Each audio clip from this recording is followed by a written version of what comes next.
ना पूछो कि मेरी मंजिल कहाँ है, अभी तो सफ़र का इरादा किया है। ना मानूंगा हार उम्र भर कभी मैं, किसी और से नहीं मैंने खुद ही से ये वादा किया है। नमस्कार दर्शकों, इनसे मिलिए कार्यक्रम में आप सभी का स्वागत है। जैसा आप सभी जानते हैं, इस कार्यक्रम में हम आपको ऐसी प्रतिभाओं से मिलाते हैं जो विभिन्न क्षेत्रों में अपनी प्रतिभा का प्रदर्शन कर चुके हैं। आज इस प्रोग्राम में हमारे साथ कुछ ऐसी ही शख्सियत मौजूद हैं जो संगीत के क्षेत्र में अपना नाम बना चुके हैं। उनसे जानेंगे कि संगीत के क्षेत्र में उनका पदार्पण कैसे हुआ, किस तरह उन्होंने इतनी प्रसिद्धि को, इतने प्रख्यात वो हो चुके हैं, किस तरह से उन्होंने अपना नाम बनाया है। चलिए उनका स्वागत करते हैं। आज हमारे साथ एक विश्व प्रसिद्ध तबला वादक और वोकलिस्ट हैं। आप हैं डॉक्टर राजा जरनैल सिंह जी। चलिए उनका स्वागत करते हैं। नमस्कार सर। नमस्कार जी।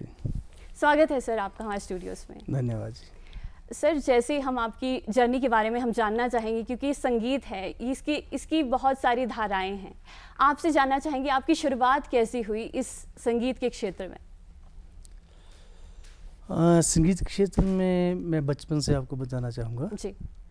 कि जब मैं बहुत छोटा हुआ करता था, मेरे पापा जी मंदिर गुरुद्वारे में भजन कीर्तन किया करते थे। तो बचपन से ही मेरे को एक लगाव था कि पापा गाते हैं, हम भी इनकी तरह गाएं सुने जी। और कुछ ऐसे हालात थे कि हम लोग नए इंस्ट्रूमेंट नहीं खरीद पाते थे, तो प्रैक्टिस करने के लिए एक ही माध्यम था, मंदिर और गुरुद्वारा। तो पापा के साथ जाना, तो पापा बोलते चल मेरे साथ बैठ और तबला बजा। तो धीरे धीरे उनसे ताले सीखी, भाई इसको कहरवा बोलती है, ये ताल है, वो ताल है। फिर वहाँ की एक तरह से मैं शिफ्ट बोलूँगा, गुरुद्वारे की शिफ्ट करी। तो शाम को मंदिर में, हमारे घर के साथ ही है लक्ष्मी नारायण मंदिर जी। तो वहाँ पे शाम को होता था हनुमान चालीसा जी। तो वहाँ पे if I am not wrong Kalia ji करके हुआ करते थे, अभी तो उनका स्वर्गवास हो गया। तो वो जब भी गाते थे, फिर उनके पीछे तो मेरे को बोलते थे, ऐसा इशारा करते थे, आजा आजा। फिर एक फटी हुई ढोलक होती थी और जिसका बोलो मसाला वाला कुछ नहीं, और ढम ढम ढम ढम ही होता था जी। तो बस उन्होंने जैसे गाना पीछे से वैसे करते थे मेरे को, तो मैं समझ आता था बस ये रिदम। एक बार मेरा क्या था, रिदम शुरू होगी, फिर ना मैंने आगे देखा ना पीछे, जब तक वो बोलते नहीं थे सियावती रामचंद्र की जय, पवन सुत हनुमान की जय, उमापति महादेव की जय, तब तक मेरी एक ही रिदम होती थी। वो करते करते धीरे धीरे धीरे धीरे धीरे धीरे फिर मेरे मम्मी जी स्वर्गीय श्रीमती गुरबचन कौर जी, पापा मेरे स्वर्गीय श्री मेहर सिंह जी, जिनको मोहम्मद रफ़ी अवार्ड भी मिला था, BBMB में वो जॉब करते थे। तो फिर मम्मी भी घर में जब भी खाना बनाते थे, तो मम्मी लता जी के बहुत अच्छे गाने गाते थे। उस वक्त हमको इतना मालूम नहीं होता था कि ये गाते हैं, भाई मम्मी अच्छा गा रही है। फिर वही जब भी आपको पता, हमारे टाइम में खाली रेडियो हुआ करता था और कुछ नहीं। तो रेडियो पे जब भी मुँह से छल किए जाए, तो फिर हम देखते थे, फिर हम बोलते थे मम्मी गा रही है। ये नहीं पता था कि हमको लता जी गा रही है। तो धीरे धीरे बस करते करते करते करते ऐसा शौक पड़ा धीरे धीरे। फिर कैसे करके पापा ने एक तबला लिया मेरे लिए। आज भी हमारे घर में एक 1948 का हारमोनियम पड़ा हुआ है जी, और जिसके ऊपर आज मैं और मेरी वाइफ हम दोनों उसके ऊपर रियाज करते हैं। तो आज भी वही जर्नी चली हुई है, तब से संगीत का शुरुआत हुई और आगे धीरे धीरे बढ़ते गए जी। तो संगीत की शुरुआत कहते हैं कि जो परिवार का आपका सपोर्ट रहा है, उसका, चाहे आपके पिताजी की हम बात करें, आपकी माता जी जो लता मंगेशकर के गाने सुना करती थी, और उनसे आपने जो है वो गाना सीखा, किस तरह गाया जाता है, किस तरह जो संगीत की जो शुरुआती शिक्षा है वो आपको आपके परिवार से मिली। फिर मंदिर गुरुद्वारा में आपने जाना सीखा, फिर वहाँ पर आप जो तबला वगैरह बजाते थे। तो अगर हम बात करें कि परिवार के साथ जो एक शुरुआती शिक्षा होती है, वो किस तरह से हुई? आपकी कोई ऐसे प्रशिक्षण किसने आपको दिया, कौन आपके गुरु रहे, वो हम जानना चाहेंगे। क्योंकि ऐसा होता है कि बहुत बार गुरु हमें नहीं मिल पाते हैं, हम किसी भी फील्ड में जाते हैं, गुरु की तलाश हमेशा रहती है हमें। तो हम जानना चाहेंगे आपसे कि कौन आपके गुरु रहे हैं। जी, इसके बारे में मैं आपको अच्छे से बता दूँ। फिर जब भी पापा से धीरे धीरे सीखना लगा, तो सीखते सीखते एक पापा ने देखा भी इस बच्चे का एक जो स्तर है अभी ये नहीं रहा कि मैं इसको आगे सिखा पाऊँ। तो फिर उन्होंने मेरे को बोला भी यहाँ पे भगत राम जी करके एक सुंदरनगर में चतरोखड़ी में रहते हैं। फिर कुछ टाइम उनके पास गया, किसी कारणवश वो भी बिज़ी हो गए, मैं भी थोड़ा बिज़ी हो गया, नहीं सीख पाया, जी। तो वो शिक्षा बीच में अधूरी रह गई। तो धीरे धीरे हमारे आपको पता होगा कि मंत्र तंत्र यंत्र विज्ञान एक संस्था है जी। उस संस्था में डॉक्टर मुकेश सक्सेना जी करके एक तबला वादक थे जी। जो हमारे जेपी भाई हुआ करते थे, अभी उनका स्वर्गवास हो चुका है। तो उनके साथ एक बार वो तबला बजाने के लिए मनाली में आए। जी। तो सुंदरनगर से मेरे को भी बोला आप भी चलो जी। जेपी भाई ने, तो मैं भी चला गया। तो शौक बचपन से ही था लंबे लंबे बाल और कुर्ते डालने जी। और अच्छा दिखना पहले एक, क्योंकि कलाकार तभी जब दिखने में भी अच्छा हो ना तो अच्छा आगे वो सुनाएगा बजाएगा कुछ भी वो अच्छा भी लगता है। जी। तो मैंने उनको मनाली में सुना, तो बीच में जैसे गैप होता है उनके प्रवचन के बाद, तो उन्होंने बोला भी चलो राजा तो थोड़ा सोलो बजा। जी। तो मैंने बोला जी सोलो क्या होता है? तो उन्होंने बोला भी एकांकी तबला वादन, खाली तेरे को बजाना ही है तबला। जी। तो फिर जेपी भाई मेरे को बहुत आदर्श भी रहे हैं, उन्होंने मेरे को बोला वो तो वो बजा जो घर में बजाता है। जी। फिर उन्होंने एक लहरा दिया। जी। फिर मैंने एक कायदा बजाया। फिर आपको पता है एक बार मैं शुरू हो जाता हूँ फिर मैं बंद नहीं होता हूँ, और अगर मैं गलत नहीं तो मैंने 35 मिनट तबला बजाया था। जी। भाई बहुत वाहवाही हुई भी, ये तो वाकई दूसरा एक अच्छा उस्ताद है ये। जी। तो अगर हम थोड़ी लय आपसे सुनना चाहें, जो आपके शुरुआती दौर की जो आपने तबले पे कुछ बजाया था, वो लयकारी अगर आप बता सकें तो। उस टाइम पे एक्चुअल में वो मैं आपको साज के ऊपर ही बता सकता हूँ, जी। तबले के ऊपर। लेकिन मैं इतना आपको बता दूं कि उस वक्त मैं कैसेटें बहुत सुना करता था, कैसेटें नहीं हुआ करती थी, जी। यानी कि पैसे नहीं हुआ करते थे, कैसेट कैसे लेनी, तो बिल्कुल। कभी उससे ले ली कैसेट, कभी किससे ले ली। जी। फिर पापा का एक छोटा सा स्टीरियो था, उसके ऊपर सुनना, अच्छा इसमें ऐसे बज रहा है, ऐसे बज रहा है, ऐसे। तो वैसे करके बजाया तो गुरुजी इम्प्रेस हुए। जी। तो उन्होंने मेरे को क्या बोला भी बेटा बहुत अच्छा बजाते हो, और हम एकदम होता है ना कॉलर ऊपर, जी। बिल्कुल। कॉलर ऊपर। पर बाद में उन्होंने एक ऐसी बात बोली ऊपर से जीरो नीचे। क्या उन्होंने बोला, बेटा अच्छा बजाते हो लेकिन सबक नहीं है, तालीम नहीं है। हमने बोला जी वो क्या होता है? तो उन्होंने बोला आप जिस घराने से सीखना चाहेंगे वो क्योंकि तबले में बहुत घराने हैं, जी। उस हिसाब से उन्होंने बोला भी तालीम लेने के लिए आपको मेरे पास ग्वालियर आना पड़ेगा। तो बस फिर हम पीछे पड़ गए गुरुजी के। फिर ग्वालियर के जब भी वहाँ गए तो basically I am learning tabla from मेरे गुरुजी का तो मैंने नाम बता ही दिया। जी। और मैं पूरा बात से संबंध रखता हूँ। Respected Kudaur Singh ji, he was the founder of this gharana. Kudaur Singh जी बहुत अच्छे पखावजी हुए हैं, हमारा घराना पखावज का है। जी। घराना की आपने बात की तो हम दिल्ली घराना की बात करते हैं। आपने जैसे ग्वालियर घराना कहा, तो इनमें क्या वेरिएशन आती है अगर हम घरानों की बात करते हैं? क्योंकि एक घराना हम कहते हैं कि अगर दिल्ली का घराना है तो उनकी क्या लयकारी थोड़ी डिफरेंट होती है? देखिए जी, तबले में जैसे दिल्ली घराना है, पंजाब घराना है, फरुखाबाद घराना है, बनारस घराना है, अजराड़ा है। जी। तो हर घराने का एक ऐसा नहीं कि घराने में सब कुछ अलग अलग है। जी। जो बजाने का अंदाज़ है वो एक अलग हो जाता है। जी। जैसे दिल्ली वाले हैं वो 2 फिंगर यूज़ करते हैं मोस्टली, तिरकिट और तिट के लिए। जी। बनारस वाले बिल्कुल, बनारस का बाज एक दमदार बाज है। जी। पंजाब बाज वैसे ही है, पंजाब बाज में खुले बोल भी बजते हैं, वो उसमें मृदंग का भी काफ़ी यूज़ करते हैं बोलों का। जी। तो मेरा जो दतिया घराना वो एक्चुअल में है बनारस घराना ही है, उससे रिलेटेड है। जी। किस तरह के बोल रहते हैं अगर हम आपसे जानना चाहें तो? बोल देखिए सेम रहते, मैंने आपको बताया, बजाने का स्टाइल अलग हो जाता है। जी। जैसे दिल्ली है धातिट धातिट धारतिट धागिती ना की ना, तातिट तातिट धारतिट धागिती ना की ना, ये बेसिक कायदा है। ये जो बजाते हैं वो उसमें 2 उंगली यूज़ कर दे। बनारस वाले कभी 3 उंगली के साथ, जैसे 3 उंगली से तिट ले लिया। जी। उनका तिट वैसे बज गया। पंजाब वाले थोड़ा दमदार थोड़ा आगे करके बजाते हैं, तिरकिट और तिट। जी। फ़र्क का बोल वही रहते हैं लेकिन बजाने का थोड़ा स्टाइल अलग रहता है। जी। अगर संगत में ये कोई भी किसी भी घराने के जो भी तबला वादक हैं वो बजा रहे हैं तो कैसे हम डिफ्रेंशिएट कर सकते हैं कि ये दिल्ली घराने से है, ये ग्वालियर घराने से है? तो क्या इसमें कोई वेरिएशन आती है अगर संगत के साथ भी गाते हैं तो? देखिए संगत में एक ऐसी चीज़ है कि कोई भी जैसे कुछ गाएगा। जी। जैसे सपोज कोई गज़ल गा रहा, लाइक मैं बताऊँ, रंजिशी सही दिल ही दुखाने के लिए रंजिशी सही, ये दादरा ताल में है। जी। चाहे बनारस हो, चाहे फर्रुखाबाद हो, चाहे अजराड़ा हो, चाहे दिल्ली हो, चाहे पंजाब हो, बजाना तो उनको दादरा ही पड़ेगा जी। क्योंकि 6/8 है ये। हाँ, जब भी वो कभी लगी लगाते हैं तो बनारस वाले जब भी उनका धागी नदी का दिन आड़ा का जो छंद रहते हैं उस छंद के अनुसार वो ऐसी लगी लगाएंगे उससे आपको ऑटोमेटिकली मालूम पड़ जाएगा। जो दिल्ली है जैसे वो धाती धागी दीना गिना जा रहे यूज़ करते हैं तो वो क्या करेंगे, धाते धाती धागी दीना गिना ताते धाती धागी दीना गिना धाते धाती धागी दीना गिना ताते धाती धागी दीना गिना धाती धागी दीना गिना धाती धागी दीना गिना धाती धागी दीना गिना धा। क्या बात है सर। तो बनारस वाले अलग अलग यानी जितने भी घराने वाले वो अपने अपने स्टाइल की लगियाँ बजाते हैं तो उससे मालूम पड़ जाता है नहीं इसका तबला थोड़ा ये दिल्ली टाइप का तबला है, इसका बनारस वाले का अलग। बनारस तो एक दमदार तबला है, वो जब भी बजाएगा तो उसकी बात ही अलग रहती है जी। तो ये फ़र्क रहता है। जब भी हम किसी के साथ संगत करते हैं बजानी हमको वही ताल पड़ती है जी। अब जैसे कोई सितार के साथ बजा रहा जी। है वो तबला बजाएगा जी।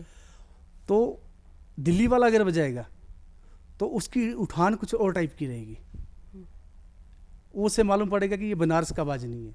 जो बनारस का बाज होगा उसका स्टार्टिंग के ताल से ही मालूम पड़ जाता है जी। कि ये बनारसी बाज तकधत तट धित धातिट धातन ताकि टकतिट धातिट, तो वहीं से मालूम पड़ जाएगा ये बनारस बज रहा है। तो अगर कोई वादन ये सीखना चाहता है तो अगर एक फील्ड से वो दूसरी फील्ड में जैसे एक घराने से दूसरे घराने में जाता है तो क्या जाया जा सकता है कि? जी बिल्कुल जाया जा सकता है। देखिए इसमें कोई ऐसी बंदिश नहीं है जी कि आपको खाली एक दिल्ली बजाना। एक्चुअल में तो एक बात बोलूं कि ज़िंदगी में गाने और बजाने में एक ही बात है जी। आप अच्छे से कायदा एक ही कायदे को अच्छे से बजा लें अगर आप पूरा जीवन निकल जाता है वो जीवन उसको साधने में ही एक जीवन लग जाता है जी। और उसी कायदे को काट तराश की जाती है जी। अब 16 का जब 16 मात्रा की 3 ताल आपको पता है जी। उसी में वो जो कायदा है उसमें थोड़ा काट तराश करिए वही आपका 7/8 में रूपक ताल में आ जाएगा जी। वही आपका झप ताल में आ जाएगा। आप किसी भी ताल में वो बजा सकते हैं। जी सर, आपके जीवन की हम बात करें जैसा हमने भी आपका तारुफ भी लोगों से करवाया कि डॉक्टर आपके नाम के आगे है तो उसके पीछे की कहानी आपसे जानना चाहेंगे कि आप डॉक्टर भी रहे हैं। हाँ जी, वो एक्चुअल में क्या हुआ कि जब भी मैं हमीरपुर में एज ए तबला इंस्ट्रक्टर लगा था बहुत पे, अभी तो मेरे को सन भी याद नहीं है जी। उस वक्त वहाँ पे CMC सर्च इंस्टीट्यूट डॉक्टर गगन प्राशर जी जो मेरे गुरु भाई भी हैं तो उनका वहाँ पे संस्थान है तो वहाँ पे मैंने BMS करी है। 4 साल का मैंने डिप्लोमा किया उसके बाद उन्होंने मेरे को डिग्री दी है इंस्टीट्यूट से मेरे को डिग्री मिली तो डॉक्टर की एक उपाधि होती है जी आगे डॉक्टर लग गया। मैं इस चीज़ में कोई विश्वास नहीं रखता हूँ आप आगे डॉक्टर लगाओ कुछ भी लगाओ अगर आपकी उंगली में वो बात नहीं है गले में वो बात नहीं है और डॉक्टर लगाओ तो आई डोंट थिंक सो के आप समझ ही सकते हैं मेरी बात को। तो एक प्रोफेशन का बिल्कुल ही चेंज हो गया, एक डॉक्टर एक तरफ कला का क्षेत्र। जी जी तो कितना वेरिएशन आपको लगता है इन दो फील्ड्स में है? देखिए मैं अगर आप डॉक्टरी में बात करें तो फील्ड तो दोनों अच्छी फील्ड है जी। लेकिन मेरा ज़्यादा रुझान हो गया म्यूज़िक की तरफ क्योंकि मेरे को रिस्पॉन्स की बात है ना क्योंकि डॉक्टरी में क्या है आपको प्रैक्टिस करनी पड़ेगी जी। अब एक दिन में आपके पास एक पेशेंट आएगा तो भी आपको सुबह से शाम तक जी बैठना पड़ेगा, 2 आएंगे तब। जी। अब संगीत मेरा वहाँ पे ऐसा हो गया था कि धीरे धीरे मैं ढोलक बजाने लगा तो अशोक राणा भाई करके हमीरपुर में तो वो मेरे को वो लेके जाते थे तो वहाँ पे मैंने कितने कभी कभी एक रात में 2-2 जागरण किया करते थे। कभी गज़ल का प्रोग्राम है तो वहाँ नलिनी मैडम जी हमारे बहुत अच्छा गाते हैं बहुत अच्छे राइटर हैं फिर उनके साथ में यानी जैसे हम यूनिवर्सिटी में जाते थे तो यूनिवर्सिटी तो आप जगह जगह जाकर शोज भी आपने किए हैं तो कोई अगर ऐसी ज़्यादा अच्छा लगा मेरे को तो धीरे धीरे बस ऐसा आगे बढ़ गया कि अभी भी ऐसा हो रहा कि मैं और गुरु मेरे को चाहिए इसका कोई अंत नहीं है कोई अंत नहीं है संगीत का। मैं सच में बताऊं एक ही बात बोलूँगा रियाज करो और राज करो। जी।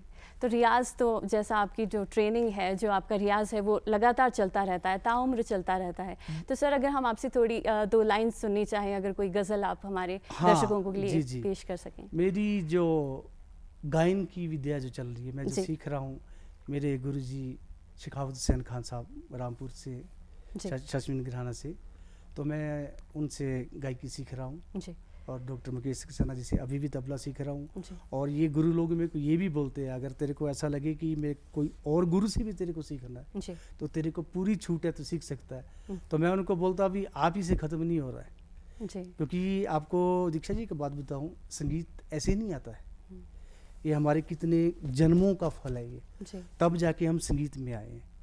अभी इस संगीत में जब भी हम आए हैं तो ये मत सोचिए कि आप इस जीवन में परिपूर्ण हो जाओगे। जी। अभी जो हम मेहनत करेंगे कमाएंगे वो हम फिर आगे खाएंगे। अभी जो हम बाहर की कितनी कंट्रियों में गाते बजाते हैं, जी। तो आपको क्या लगता है ये संगीत हमारा है? नहीं, हम तो दूसरों का खा रहे हैं। आज की डेट में आप कोई भी कलाकार देख लो, कोई आज की डेट में क्या है, 4 गाने सुन लिए किसी से जी। तो कलाकार बन बन गए, गया। 4 कायदे यूट्यूब से सीख लिए, कलाकार बन गए। जी। आदमी को वहाँ तक सीमित हो जाता है। जी। लेकिन जब आप किसी गुणीजनों में बैठते हैं जी। वहाँ पे फिर आपके स्टॉप लग जाता है। जी। क्योंकि वहाँ पे तो आप अगर जैसे आप हमारी श्रीमती जी की ले लीजिए, इनके कितने गाने बने हुए हैं, जी। हर सभी गा रहे हैं। जी। लेकिन जहाँ की बात आ जाए कि आप खुद लिखिए और कंपोज कीजिए कंपोज तो कीजिए। करिए, तो जी। 1 को करेंगे, 2 करेंगे, 3 करेंगे, उसके आगे स्टॉप लगता ही है। जी। तो मेरी तो ज़रूर हमारे दर्शक भी चाहेंगे कि आपके मुख से 2 लाइनें सुन सकें। हाँ, मैं तो चलो एक तो यहाँ पे ठंडी इतनी है कि आपको मैं बता नहीं सकता जी। हूँ। दूसरा मैं कोशिश करता, गुरु जी की गज़ल है एक, जी। अगर गाई जाए तो I will try my best, कोशिश करता हूँ मैं। जी, बिल्कुल।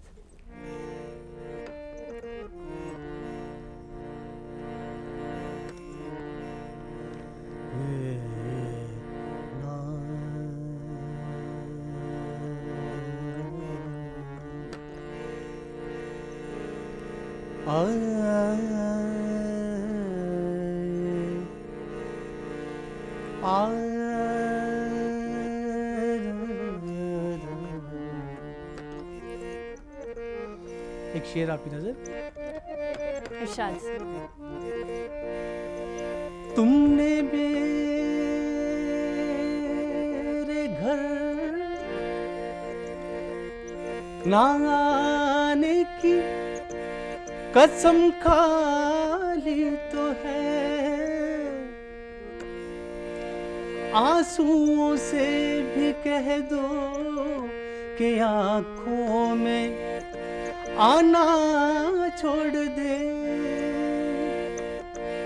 प्यार के दुश्मन जरा तो प्यार से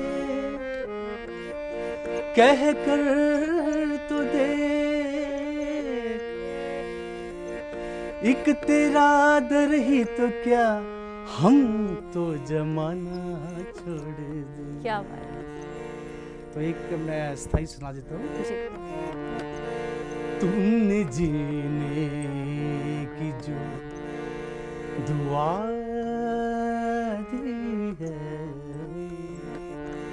तुमने जीने की जो दुआ दी है, कौन से जुर्म की सजा दी है, तुमने जीने की जो एक अंतरा याद आती है आज भी उसकी,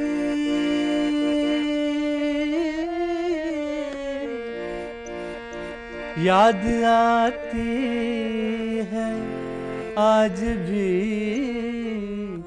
उसकी,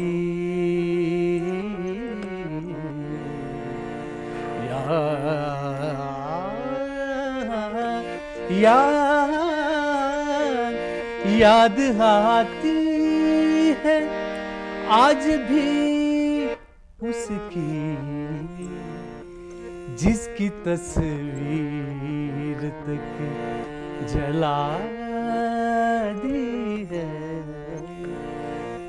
जिसकी तस्वीर तक जला दी है, कौन से जुर्म की सजा दी है,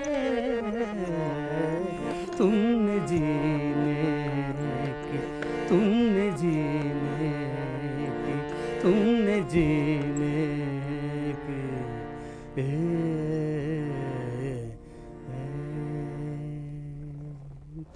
क्या बात है सर।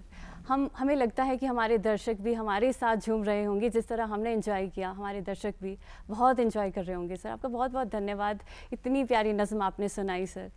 सर आपसे जानना चाहेंगे, जैसे आपने बताया कि आप विदेशों में भी शोज़ करते हैं, आपके स्टूडेंट्स भी विदेशों में रहे हैं, तो उस बारे में थोड़ा बताइए हमें। जी, अभी मेरे को एक्चुअली में 32 साल मेरे को सिखाते हुए हो गए। तो अगर मैं गिनूं तो 3500 से ऊपर स्टूडेंट पूरे वर्ल्ड में जी गाने और बजाने में निकल चुके हैं, जी जो अच्छा बजा रहे हैं, अच्छा गा रहे हैं और डॉलर्स में कमा रहे हैं। जी। और हमारे गुरुजी तो एक ही बात बोलते हैं कि जो सीखा है उतना सिखाइए, जितना तुम्हारे को आता उससे उतना ही सिखाना, अपनी ओर से। ऐसे नहीं कि खुद की कंपोजिशन बना के सिखाना। आज की डेट में क्या है, लोग यूट्यूब से कुछ सुना, एक कोई यमन की कोई एक बंदिश ले ली और उसी को सुन के उसमें एक दो स्वर आगे पीछे करके खुद की तान बना के सिखा दिया। वैसा नहीं है। हमने जो गुरुजी से लेसन लिया, सबक लिया है, वही आगे सिखा रहे हैं और वही सिखाना है सबको। और बच्चे आज कर रहे के हैं। दौर का अगर आप हमें कोई संगीत ऐसा सुना सकें, जो जैसे आपने बताया अभी राग यमन में, अगर कोई ऐसा म्यूजिक हो, कोई ऐसा गीत हो जो हमारे दर्शकों की नज़र आप कर सकें। अब देखिए, राग यमन में तो बहुत गाने हैं। थोड़ा एक गाना हमारे दर्शकों के लिए। गाने तो अब मैं बताऊं, फिल्मी गाने तो हम कम ही गाते हैं, ज़्यादातर गुरुजी के गाते हैं। पर मैं से बता दूं कि बहुत ही यमन गाने में इतने सॉन्ग्स बन चुके हैं कि अगर आप यूट्यूब निकालिए, सर्च कीजिए तो इतने गाने स्टक करता निकल आएंगे। अब देखिए, मैं हल्की सी आपको दे रहा हूँ। चंदन सा बदन, सुना होगा आपने जी। चंदन सा बदन, चंचल चितवन, धीरे से तेरा ये मुस्काना, मुझे दोष ना देना, जग वालों हो जाऊं अगर मैं दीवाना। चंदन सा बदन, आज जाने की जिद ना करो, यूं ही पहलू में बैठे रहो, हाय मर जाएंगे हम तो लुट जाएंगे, ऐसी बातें किया ना करो, आज जाने की जिद ना करो, ये आंसू मेरे दिल की जुबान है। ऐसे बहुत से यमन में बने हुए। आज जाने की ज़िद ना करो, हम तो यही आपको कहना चाहेंगे कि ये जो शाम है ये कभी ख़त्म ही ना हो और आपके साथ हम बैठे रहें और आपके जो गीत हैं, संगीत है, उनका आनंद लेते रहें। वर्तमान में जो हम देखते हैं आज स्थिति है संगीत की, जो आज हम टेक्नोलॉजी का उसमें ज़्यादा उपयोग देखते हैं, उसके बारे में आपसे थोड़ा जानना चाहेंगे, फिर हम अपने प्रोग्राम के अंतिम छोर पर भी पहुँच रहे हैं। देखिए जी, आज की डेट में क्या कि मोस्टली एक तो मैं जो रिकॉर्डिंग सुन रहा हूँ, गाने सुन रहा हूँ जी, लोग ज़्यादातर लूप बजाते हैं। यूट्यूब से लूप उठाया जी और गाना तैयार हो गया। मैं तो सबको एक ही रिक्वेस्ट करूंगा कि जितना ज़्यादा हो सके लाइव इंस्ट्रूमेंट आप यूज़ कीजिए, रिदम में भी लाइव यूज़ कीजिए। म्यूज़िक आप दे रहे हैं, अच्छा संतूर यूज़ कीजिए, सितार कीजिए, वायलिन। हमारे फोक सॉन्ग में कितना कुछ आप देखिए। अब हमारी जो फोक सॉन्ग है जी, हमारी जो भाषा है, उसमें जितने भी सॉन्ग्स है उसमें कहाँ वो ताले बज रही हैं। अब मेरे को तो फोक सॉन्ग का पता नहीं था जी। फोक की जो ताले हैं, अब मेरी श्रीमती कृष्णा ठाकुर जी हैं, अब मैंने उन्हीं से फोक सीखा जी, उन्हीं से फोक की ताले सीखी जी। तो तालों का अपने को क्या पता कि दा दिन दा दिन दा दी दिन दा दिन दादा तिट जी, ऐसे कर करके उसी में हमने रेले बनाए हैं, कितनी कंपोजिशनें करी हैं। तो एक तरह से वो भी मेरी गुरु जी, तो उन्हीं से मैं सीख रहा हूँ और मैं कोशिश करता हूँ कि जितना ज़्यादा हो सके सारे आज की डेट में शुद्ध खाना परोस सकें, क्योंकि बाहर का खाना कितना खाएंगे आप जी, वो पेट खराब करेगा ही करेगा जी। अपना अच्छा राग सुनिए, अच्छा संगीत सुनिए, सीखिए और सुनाइए। लास्ट में की बात बोलूँगा, रियाज करो और राज करो जी। और अंत में एक तबले की कंपोजिशन मैं जरूर आपको सुनाना चाहूँगा जी। छोटी सी चीज़ है कि दिंग दिंग दिंग धा गिनक दिन कतक गितक दिक धक दिक तीना कतक किट नक तिक तिक ताक तिक तीना कतक कतक गितक दिक धक दिक तीना कना तक गिनतना धक दिक धर धा ता गिनत धा गिनत धा गेंद धा। क्या बात है सर। और हमें लगता है कि जो हमारे दर्शक हैं वो भी मंत्रमुग्ध हो चुके हैं। आपकी जो लय है, आपका जो रियाज़ है वो आपकी आवाज़ में दिखता है सर। आशा करते हैं आप दोबारा हमारे शो में आए और आपके साथ और बातें करने का हमें मौका मिले। आज इस प्रोग्राम में बस इतना ही। आपका आने के लिए बहुत बहुत धन्यवाद सर। Thank you. और दर्शकों, आज इनसे मिलिए कार्यक्रम में बस इतना ही। आप देखते रहिए DD हिमाचल। नमस्कार।